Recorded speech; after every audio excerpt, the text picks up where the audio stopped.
Shalom, jumpa kembali dengan saya, Pendeta Ampilas MP Aritonang. Sebelum kita dengarkan renungan hari ini, mari kita bersatu di dalam doa. Damai sejahtera Allah yang melampaui segala akal, itulah yang menyertai kamu sekalian di dalam Kristus Yesus Tuhan kita. Amin. Nas Alkitab yang ditetapkan menurut almanak gereja kita tertulis dalam Mazmur 29 ayat 2. Berilah kepada Tuhan kemuliaan namanya. Sujudlah kepada Tuhan dengan berhiaskan kekudusan. Tema, muliakanlah Tuhan dengan kekudusan. Bapak, Ibu, dan saudara-saudari sekalian yang dikasihi Tuhan Yesus, hukum Taurat yang paling digemari oleh orang Batak adalah hukum yang kelima, yaitu hormatilah ayah dan ibumu supaya lanjut umurmu di tanah yang diberikan Tuhan kepadamu. Menghormati ayah dan ibu tentunya tidak sama dengan menghormati komandan dalam kemiliteran atau bos dalam pekerjaan. Menghormati ayah dan ibu memang tidak diperlukan upacara militer atau aturan organisasi yang ketat dan terikat. Menghormati ayah dan ibu seharusnya dilakukan dengan penuh kesadaran, taat, dan penuh kasih. Begitu pula kata mulia atau kemuliaan dalam nas renungan kita ini, terjemahan dari kata Ibrani kabot, yang juga dapat diartikan dengan hormat atau kehormatan. Maka memberikan kemuliaan kepada Tuhan atau memuliakan Tuhan itu juga sama dengan menghormati Tuhan. Meskipun memuliakan Tuhan dapat dilakukan sama seperti menghormati ayah dan ibu, namun cara dan sikap yang dilakukan jauh berbeda. Justru jauh lebih mudah menghormati ayah dan ibu yang terlihat daripada memuliakan Tuhan yang tidak terlihat. Sayangnya, untuk yang terlihat dan jauh lebih mudah ini, ternyata masih banyak di antara kita yang mengalami kesulitan dan gagal paham. Apalagi ketika kita telah merasa lebih kuat, kaya dan pintar, dan hebat daripada ayah dan ibu kita. Maka sindrom simalin kundang masih terus terjadi sampai saat ini. Padahal hari ini kita belajar tentang memuliakan Tuhan dengan kekudusan yang jauh lebih sulit daripada memuliakan atau menghormati ayah dan ibu. Biarlah Roh Kudus yang memampukan kita untuk mengimani dan mengamini bahwa memuliakan Tuhan dengan kekudusan itu adalah bagian dari kehidupan anak-anak Tuhan. Ya, memuliakan Tuhan itu memang bisa kita lakukan dengan cara ikut kor dan atau menyanyikan lagu-lagu pujian kepada Tuhan. Tetapi itu saja tidak cukup.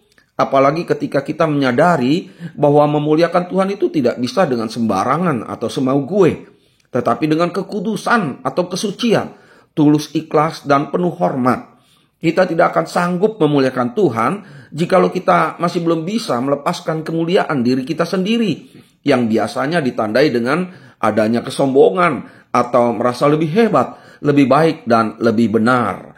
Akhirnya, marilah kita belajar dan berlatih memuliakan Tuhan dengan kekudusan melalui sikap dan perbuatan kita. Baik ketika kita bernyanyi dalam ibadah di gereja maupun ketika kita sedang latihan kor.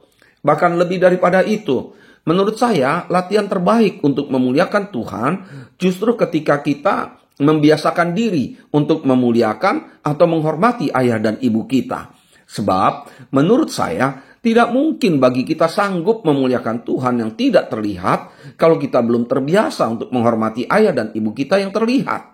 Bukankah kita juga sering mendengar ajaran tentang ayah dan ibu sebagai wakil Tuhan yang nampak dalam hidup kita? Dalam Efesus 6 ayat 1-3, Paulus berkata, "Hai anak-anak, taatilah orang tuamu di dalam Tuhan, karena haruslah demikian. Hormatilah ayahmu dan ibumu. Ini adalah suatu perintah yang penting, seperti yang nyata dari janji ini, supaya kamu berbahagia dan panjang umurmu di bumi." Kita pun harus menyadari bahwa relasi kita dengan Allah sama seperti hubungan kita dengan ayah dan ibu. Allah itu Bapa kita dan kita adalah anak-anaknya melalui iman kepada Yesus Kristus. Begitu pula dengan sikap dan penghormatan kita terhadap sesama, baik sesama saudara seiman maupun sesama manusia ciptaan Allah. Ingatlah, sikap kita untuk memuliakan dan atau menghormati itu pun sangat terikat dengan hukum kasih. Sebab ada tertulis, "Kasihilah Tuhan Allahmu dengan segenap hatimu dan dengan segenap jiwamu dan dengan segenap akal budimu."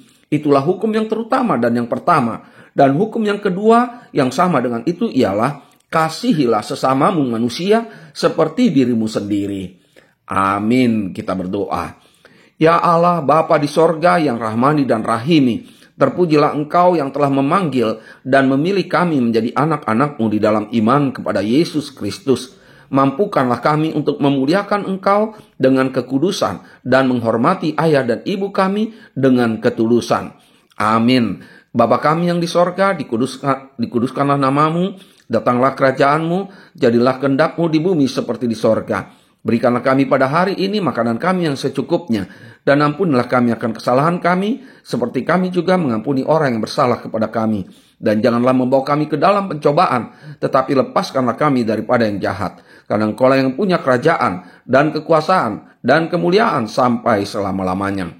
Amin. Kasih karunia dari Tuhan Yesus Kristus, dan kasih setia dari Allah Bapa, dan persekutuan dengan Roh Kudus, itulah yang menyertai kamu sekalian. Amin. Shalom, sampai jumpa lagi di waktu berikutnya bersama dengan saya, Pendeta Ampilas MP Aritonang MTH. Shalom.